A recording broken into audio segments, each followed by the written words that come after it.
The kamikaze drone from Iran, called the Shahed 136, with a Russian-designated name Geranium-2. Now let us look at why is this a big deal. This Russian-caliber cruise missile costs around $1 million, while the American Tomahawk cruise missile cost about $2 million.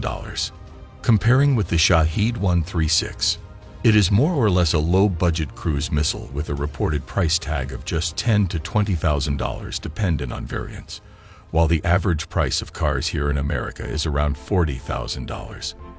When launched in swarms, these are a menace in this modern battlefield. But in this content, we will look at how this drone works, the moped engine behind it, and the basic step-by-step process of how this works. Again, this wouldn't be fair if the pros and cons are not analyzed and how they are being tackled. We will also look on how to counter the drones with old and new weapon systems. So let's get straight to the content.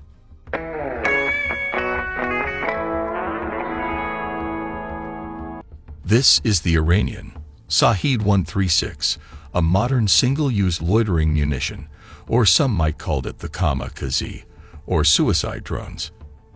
Now let us analyze what is a loitering munition. A loitering munition, commonly referred to as a suicide drone or kamikaze drone. Loitering munitions are cheap, rapid response time against hidden or covered targets that appear for short periods of time, without positioning high-value drones close to the target area. It has its advantage and disadvantages, which would be clarified throughout our content. Now let us look at the specification. The drone has a reported length of 3.56 meter with a wingspan of 2.59 meter. The drone has a delta wing configuration. Let's compare this to a person to understand its size.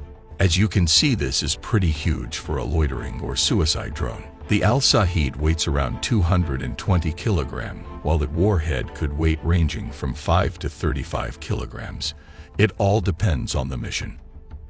All that weight is amazingly being powered by a Mato MD550. A 50 horsepower civilian engine, which makes it pretty slow. This is a small moped engine, or scooter engine sourced from China, at a cheap price. Let us look at how it sounds like.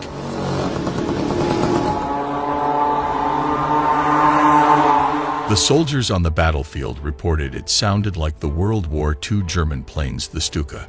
Interestingly, the Germans intentionally developed this siren to create a psychological impact in the battlefield. They would install a wind-driven siren that uttered a screaming sound at a maximum dive speed. But instead of the German Stuka siren, in this modern battlefield you will be hearing a two-stroke moped buzzing in the air, which would be soaring through the sky. These are reported to be the flaps located just beside the two-stroke engine, and these are what are called the elevons, which function like the elevator of the plane. From what we know, the Al-Shahed drones are guided by GLONASS, or anti-radiation seeker, located in the middle of the fuselage. For those of you who are not familiar, what are anti-radiation seeker? It is a missile or drone that is designed to detect and home in on an enemy radio emission source to strike its target. Combining the delta wing configuration with the two-stroke engine will give the drone a range of 1,000 kilometers, while the reported cruising range is 2,500 kilometers. Now let us look at what is inside the belly of this drone. This is the RATO, or rocket-assisted takeoff, which we will be explaining later in the content. Let us look at the basic step-by-step process of how this works. Step number 1. The drone is carried on a simple truck carrier that looks like it is for cargo transport. But inside this cover are these menacing swarm drones. Each launcher in a standard truck container transports around 5 menacing drones. Step number 2. Inertial navigation or GLONASS data, a Russian alternative to GPS, are fed to these drones. Points to be noted: they are using a civilian inertial navigation system, but could be upgraded in the future. Step number 3. At a press of a button, the drone is launched with the rocket-assisted takeoff. This rocket-assisted takeoff is ejected just like this.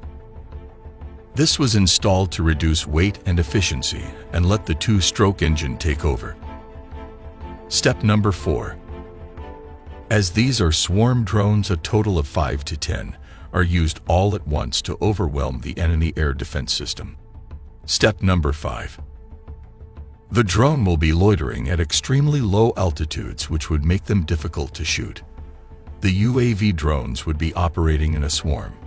In addition, the Al-Shaheed 136 are quite small and have a composite structure, which makes them difficult to detect with the help of radars. Step number 6. When it reached its targets, the drone will dive in with all 5 or just even 2 remaining drones, swarming in full speed to destroy the target. Now, let us look at its limitations. The precision of the drone terminal is derived from commercial inertial navigation system.